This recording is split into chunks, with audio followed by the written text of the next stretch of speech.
fight fans? It's Michelle Joy Phelps, and I'm joined now with Eddie Hearn. Eddie, just had a lot of talk with you. Yes, for design. Yes. Congratulations on your little gig there. Yeah, you know what? It's opportunity knocked. Someone tested positive. Anyone that doesn't know, someone who's going to be presenting some DAZN streams tested positive. In step Phelps. Yeah. Rocked up. They were like, who's here? Phelps, you fancy it? She was like, yes, fight fans. Yeah, so you were straight in. Yeah, so I've never done that before. Obviously, I've done live stuff with Super Series, but this was just a completely different type of lineup. So I didn't know what to expect. Do you consciously try not to do your laugh when you're when you're actually doing proper stuff? But it did come out, didn't it? Once, yeah. But I was thinking to myself, like, When is it coming? yeah, because I was thinking normally you do about one every 30 seconds. Yeah. So you're a bit more corporate, you know. See, I don't want to be. Fight fans, Oh, stop you know. it. I was trying not to be, because at the end of the day, you still want to maintain yourself. Yeah. But at the same time, I was so nervous because I was like, oh, God. And I literally just got thrown all of these papers. And I'm like, okay, let me figure this one out. But eventually, towards the end, I honestly felt no nerves towards the end. You did well. Thank you. I appreciate that. Well, obviously, we just concluded the press conference for Canelo versus Callum-Smith. Good fight. I'm excited for this fight. There's so many possibilities with either one of them winning on what can happen next. I mean, but just sitting up there, I can sense like the tension. Could you sense it? Well, because I think this year has thrown so much at us, and like it's just all a bit weird. So obviously, and I think the fighters have enjoyed it as well. Like, don't get me wrong, every fighter dreams of having that, grand entrance, and I think Callum feels as though he's been a bit robbed of that, but it is what it is. He's got his opportunity. I do feel like the bigger names like Canelo and AJ last week, they quite enjoy this environment because it's chilled. So he hasn't got, you imagine you're a fighter, right? You're Canelo Alvarez, and then someone says to you, you've got to come and do this grand entrance now with basically like 3,000 fans. You've got to do 100 media. He's probably thinking, I just want to sit in a room and just chill out.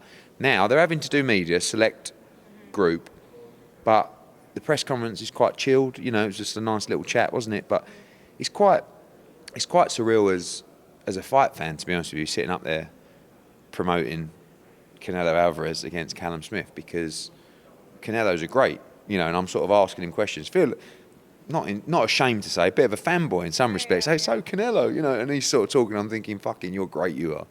Because the one thing I've learned about him and Eddie Reynoso is they really do want to fight everybody, and they have no fear to fight anyone. And I really respect that. But obviously I sit here as Callum-Smith promoter, desperate for him to win. And, we've gone from the professional debut to this is it. This is the pinnacle. He won the World Championship. He won the WBSS. And now this is his moment for greatness. So I kind of feel like we've done our job now. Now it's over to you, mate. And he's so chilled. So chilled. I mean, he is, but like, even from when we were making this fight, so we got to a stage where it was like, become 4 weeks out, and we're still negotiating, and we're still trying to get creative. And then Canelo's just come out one morning when we were close and gone, I'm announcing my opponent at 10 o'clock tonight. I'm like, shit. And everyone's come on to me going, is it Callum? I'm going, I don't know. I hope so. But he was still talking to other people. You really don't know until the last minute. No, but like, I think it was a move from him. He felt the deal was done anyway, like we were going to reach a deal.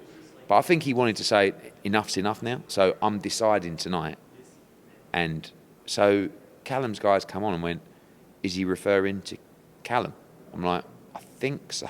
But I was like, at the same time, maybe he's got someone else on the go. And about 15 minutes before the announcement, we still didn't have a deal.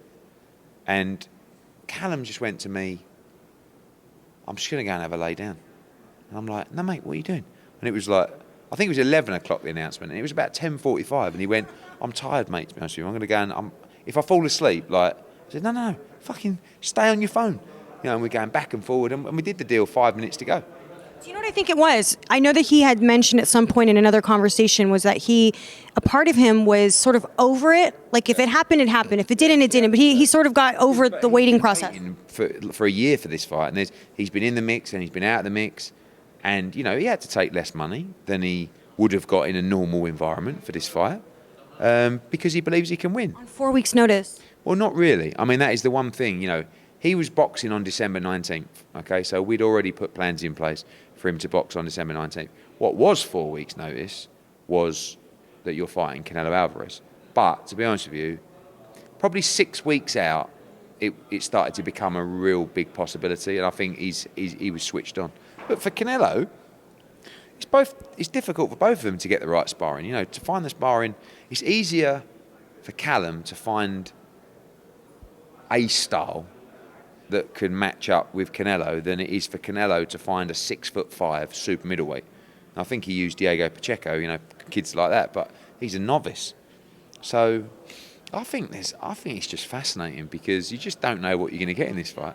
But I think you'll get drama. I don't think you'll just get like a run-of-the-mill fight, and you know, I think you're going to get drama. And I think Callum's up for it. Like, he's not willing to go in there and just see how he gets on. No, not at all. Especially he wants to take the chance. Right, especially because even, what was it, like 2 years ago, I interviewed Callum, and he was talking about like the pinnacle for him would be a Canelo Alvarez fight, and I was like, well, here you are. Like, this must be so surreal for you. And he's like, yeah, I'm really excited. He's chilled. So he's not like, oh, God. You know, I've been there before in fights. You know, fighters are looking at someone, oh my God, it's fucking Canelo Alvarez. Not in the slightest. You know, he's excited. He's going, I'm going to beat you. So this is it, you know, golden opportunity. And like Joe said, you know, it's not like it's this massive, crazy upset if he wins. He is the underdog in this fight. But I think this is more, Callum believes this is his league. This is the league he's in. And now he's going to fight the champion of the league. And he believes he can become, you know, the champion, the pound-for-pound king himself. Well, we also had the WBO middleweight champion in the room, Demetrius Andrade. I asked Demetrius about the Billy Joe Saunders fight. Billy Joe said that he was willing to fight him post-Murray fight. So have you had a conversation? I know that you said that you asked the WBO for an extension in order to sort of make a fight. Are you waiting to see what happens after this fight? Sure, yeah. I mean, I think if Canelo Alvarez wins, you know, if Callum wins, it's probably likely he'll rematch Canelo. If Canelo Alvarez wins, he'll either fight Triple G or Billy Joe Saunders. But I think everyone will want to move quickly, and we need to move quickly because of the WBO. So if Billy Joe Saunders doesn't fight Canelo Alvarez, he will fight Demetrius Andrade. That is the fight that we will make. Would that be at middle or super middle? 168. I mean, look, they could fight a catchweight, but I don't think Demetrius is bothered. I think Demetrius has been at middleweight for a long time now. He's a big guy. Maybe he's quite comfortable to move up. But if he won the fight, if he lost, he would lose his world middleweight championship. If he won, he would have 10 days to decide which division he wants to be champion in. So I love the fight. I think it's a really good fight between two actually very avoided fighters, and that's why it makes sense. But obviously, if either guy can get the Canelo Alvarez fight, that's the route you take. Let's go back a week ago when we had Anthony Joshua demolish Pulev. Great fight, by the way. Me and Dan, when we were sat there, I swear to you, we got so involved at one point where we were both leaping, and we're like, hey, we got to simmer down. To have fans back, you know, it was just felt like, when you think, it's mad to think that we had 1,000 people in there, and I have not enjoyed myself at a fight as much for a long time, and it was just, everyone was so happy to be back and to be part of it. Because if you're an AJ fan or if you're a fight fan, that was a really unique experience to be in there. And then they fucking locked down London 3 days later. So we're back to no crowds in London. So I thought it was a great performance. I loved the night. I loved everything that it represented for boxing right now. And, you know, like they said, you know, within 7 days, we're promoting AJ, Golovkin and Canelo. You know, and that's a great end to the year. And we need it. You know, boxing needs it. So I think we're in a great spot. I think what a lot of people want to know now is what's going to happen with the WBO status. I know that post-fight, you and I spoke a bit about that. You said you guys are more than prepared at this point to sort of vacate if you're not able to come to some sort of agreement. Because at the end of the day, Usyk has to agree to it, doesn't he? Yeah. So have you had any conversations with Alex? What type of update do you have? Really, I saw Aegis's comments, which was basically how much you're going to pay us. Which kind of like puts you off even having a conversation about it, to be honest with you. I mean, there's nothing more we want than every belt to be on the line in this fight. The dream for AJ has always been to fight for the undisputed heavyweight championship of the world. If the governing bodies feel that, that's not good for the sport or whatever, and they want to enforce the Usyk mandatory, then we have to make sure we come up with a solution that Usyk is happy with. If we don't, we vacate the belt. And if we vacate one belt, we may vacate every belt. What's the point? Because it's like some people, and I'll choose my words carefully, but it's almost like, I'm not going to say that word that I was going to use because it's probably the wrong word, but it's like they're hovering, and it's like, mega fight, money, right? Now, don't get me wrong, we're in the mega fight business to make money. So are the fighters. But it's like, okay, so you got, I don't know what the numbers will be. It won't be a million miles away from $1 million per sanctioning body, right? And then you got Usyk saying, I want this, I want that.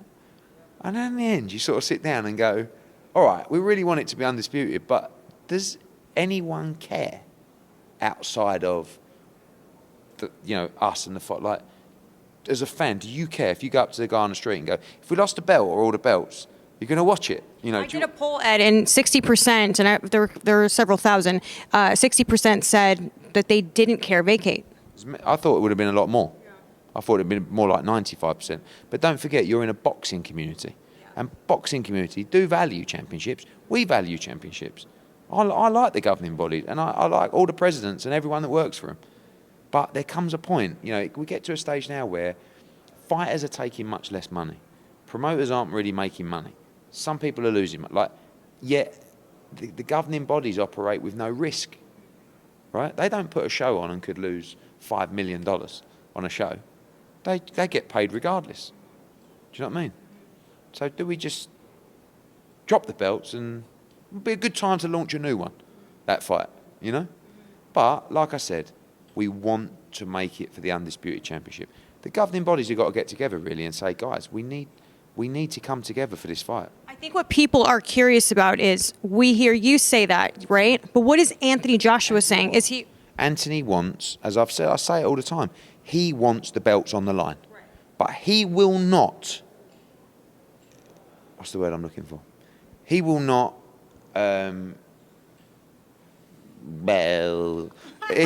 will not, I don't know what I was going to say. Pass him by or what?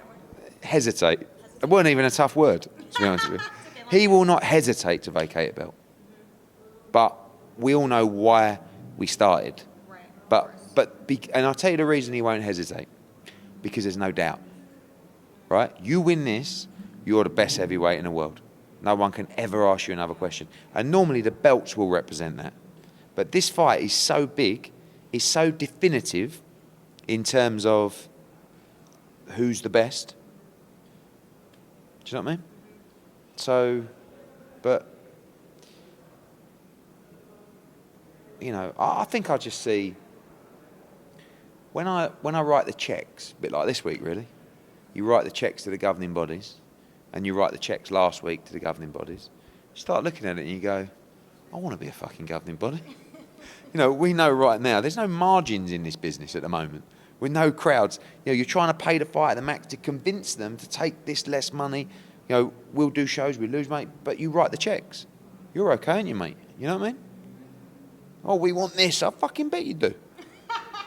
Well, I want this, and I ain't getting it. Yeah. So what, we all in this together, or we should just, we're forgetting the situation we're in at the moment? Boxing, right now, is at a pivotal moment. If we don't start making the fights, if we don't start delivering for fans, what you're seeing is exhibition bouts and YouTube stuff will be a case that's happening every week. And the governing bodies are in grave danger if they don't start using some common sense. They will evaporate. Trust me, they will be out of boxing. Not me destroying, I'm not interested in that. I like the governing bodies. I all want to work together. But trust me when I say, if boxing dies, if promoters go out of business, the governing bodies will be gone out of the sport. So think smart.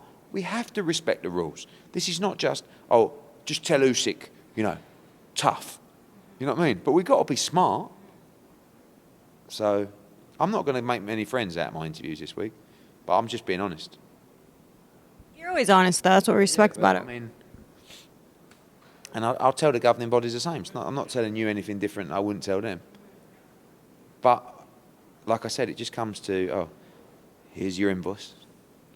Callum-Smith, here's your invoice. Canelo, here's your invoice. WBC, WBA, you know, last week, WBA, IBF, WBO. Here's your invoice, guys. Thank you. Yeah, no problem. Schlong, schlong, schlong. That's going to be a no context home clip. So, you know what I mean? So, but anyway, so, yeah. I mean, when you're making loads of money and you're dishing it out to bit, but it's like then all of a sudden the game changes and it just sort of makes you look at it a little bit differently. Well, Ed, I'm not going to keep you any longer.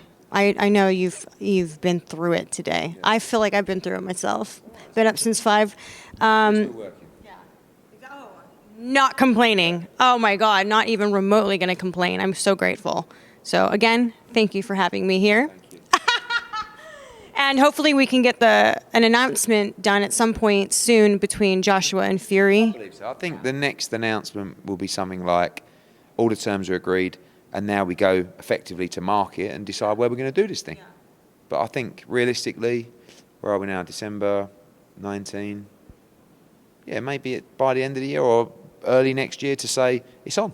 Yeah. You know, I know we got the wilder situation, stuff like that, but honestly, through speaking to people, don't want to get too excited, but I'm a little confused though, because Wilder did, he was on the PBC podcast, and he said that he's not going to wait around for Fury. He was going to go look for another opponent January and February. So that would be like, that would leave Fury free then, right? Because if he could fight next, then Fury should be able to fight next. That's what I'm being told, but I'm getting a lot of questions from people saying, what about the legal situation, etc. I say, I don't know anything about it, but what I'm being told is that's irrelevant. Maybe against Dillian Whyte. Yep, love that fight. Dillian's finally said. Spicy. Well, both of them. Now look, Wilder is now willing to fight Dillian, and Dillian's like, fuck off, mate. Like, now you want me? I know. Well, quite right, to be honest with you, because Dillian was mandatory and number 1 for years and years, and he just went, I think he even direct messaged Dillian and went, you're never getting the opportunity to fight me. Something like that, yeah. Well, interesting times. Hopefully we can get all of those made for spring of next year. And one last question, sorry, about the big fight between Fury and Joshua. If you guys aren't able, because look at the state of where England is currently with the lockdowns, if you're not able to have fans there, there's really no point in having it in England. Are you guys looking at other countries? Yeah, for sure. We've had like a dozen approaches from different countries. But the situation is if you do the fight in England, the fighters will get paid about 50% of what they'll, half basically. That's what 50% is. So it's a hell of a pay cut. If there's no fans, it'll be about 80% less. So, this is another reason why collectively now we have to go out and look at and explore where we're going to stage it. Because the one thing of going, okay, let's agree, we'll do the fight, then it's, okay, where, and show me what's in the pot. You know, if I'm AJ or I'm Fury, I'm going, yeah, we're all in, 50-50, let's go. But how much, you don't want to come back and go, oh, sorry, we couldn't get any money for the fight because of the pandemic, so are you all right taking X? And they're going, fucking hell, this is the biggest fight in history. So we need to just work together to go out and maximise the revenue for the fighters. All righty. Well, thank you so much again for your time. And hopefully, like I said, hopefully we can get the fight made, and let's chat post-fight. Look forward to it. All right. Thank you, Ed. Bye, fight fans. Hey Fight fans, it's Michelle Joy Phelps. If you haven't already subscribed to our YouTube channel, make sure you do so by clicking this icon right here, or else